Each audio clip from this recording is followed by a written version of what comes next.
this is Jan from the Fuzzy Duckling, bringing you the first in our Learning to Draw series. I think almost everyone wishes that they could draw, but they actually don't because they feel like they aren't talented enough. Don't let that feeling discourage you from trying. First, if you don't at least try, you will never even know if you are one of these super talented artists that we all dream of being. Second, even the very talented artist had to learn the basics and practice until they could easily draw that line or make that circle with ease. It can take many years to become an accomplished artist. No one gets there overnight. Actually, I feel that almost anyone can learn to draw if they are willing to do those two things: learn the basics and practice. Practice and practice. There will be at least 3 parts to each of our lessons, and sometimes more, a few times less. But first we will start out explaining how to do one of the many important basic techniques that we all need to learn if we want to draw good pictures. Next, there will be a practice project that will help strengthen your ability to perform a task.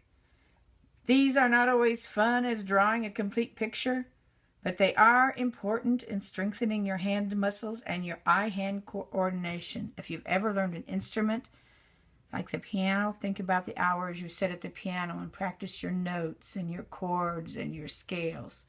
This is kind of like that. In order to make good music, you have to practice, practice, practice. And then after that, there will be 1 or 2 fun projects to do using your newly learned technique. And I do suggest that you go through these lessons in order because they are specially designed to build on each other, and each lesson will use techniques that were taught in a previous lesson. So, let's get started. There's a few things that you'll need together in order to get started. Don't panic, don't panic. You probably have all these laying around the house somewhere. And if not, they are all inexpensive and can be picked up at any Walmart, Target, or even your local drugstore or your grocery store. So ready, let's go. You will need a pencil. For the first few lessons in this series, you can use a plain, old, regular yellow pencil that most of us have laying about. This pencil does have a name, and if you look closely, it will have HB2 written somewhere on its side. Hope you can see that. Don't worry about what this means. We can explore that in another lesson. If you do happen to have a set of specialty drawing pencils laying about, sure, you can use them. But still, hunt out the one that says HB on the side. Just HB. There won't be a 2 there. It'll just say HB. But this will be the same as this old yellow. Or for now, there is one other pencil you might like to use. This is one of my favorites. It is a mechanical pencil. See, you can push the lead out that way. There's an eraser here that winds up and down. The advantage in using this pencil is that you will never have to run to the pencil sharpener to get that nice sharp point. Okay, you will need some paper.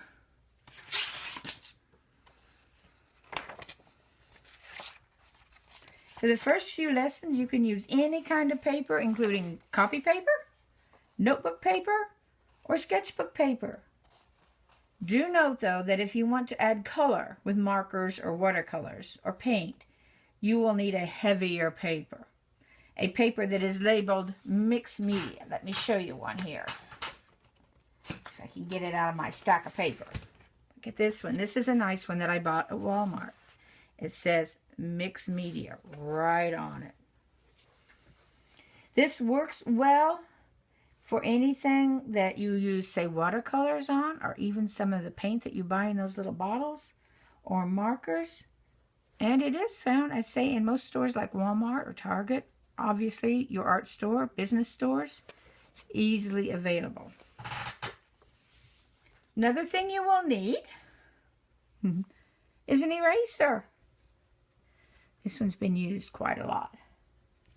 Your eraser, believe it or not, is almost as important as your pencil. In these lessons, you will learn to draw using shapes and lines as kind of foundation layers. And these are the lines and shapes that begin to form your finished drawings. And there will be times when you will want to erase these shapes from your finished work. This is not a bad thing. This is a good thing. Also, an eraser can be used to make a lighter line on something you have already penciled in. These are called highlights. Think of the sparkly, shiny highlights in someone's eyes. For now, you can use the eraser on the end of your pencil, or better yet, purchase a good art eraser. And again, these are found at most Walmarts or other stores of that kind.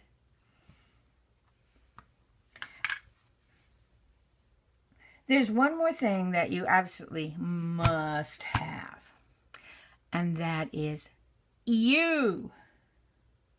You need your eyes to see and your fingers to draw.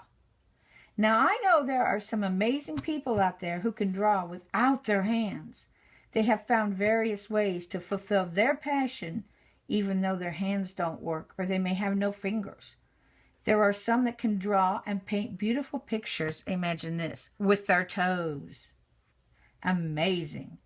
If you are talented in this way, I congratulate you and admire you for sticking with it and overcoming these obstacles. But I imagine most of you have hands and fingers. Some of us, like mine, may have stiff joints because of arthritis or injuries to our hands, but with persistence and practice, you can do it. Now, there are a few items used in our fun projects which will be listed at the beginning of every project. These are things you probably have in the house already. They are such things as, let's see if I can find them here, colored pencils. Now, Prismacolor are about the best you can get, but they're kind of pricey. So for now, just go buy what Walmart has. I suggest the Crayola brand. If you don't buy the more expensive art pencils, I would suggest that these are probably about the best you can get otherwise. But you can try some different ones, and these are not expensive. You may want to invest in some watercolors. This is just a cheap Crayola set. Didn't cost much at all, but it will work for the projects in these next lessons. You may want to buy markers. And I would suggest getting some of these Sharpie markers. They are what you call a permanent marker, so they won't smear as bad as some of your others. And these really do a good job. And again, found in most stores. These are wonderful. And we might even use just some pens. This is I'm not sure how you say it, Staedtler Triplus Fine Liner. I really like these. These are nice pens. But there's all kinds of pens out there. One more thing you may want to purchase while you're shopping is either a sketchbook, and it will say sketch right on it. Or, like I showed you earlier, a mixed media book. And these can be purchased at most of the stores I've already mentioned. They're very easy to find. Now, the sketchbook, you will want to buy this if your intentions are to only use pencils, colored pencils, and some pens. Sketchbook paper is very thin, and it'll curl if you use watercolors and wrinkle, or if you use markers, it bleeds through to the back side. It can be okay if you don't intend to use the back side, but still, it really bleeds through. So if you want to use watercolors or markers or paint, purchase this book that says mixed media on it. The paper is very heavy and it's much thicker.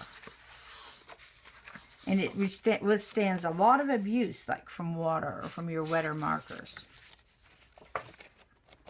I love mixed media paper. It just has a great feel to it.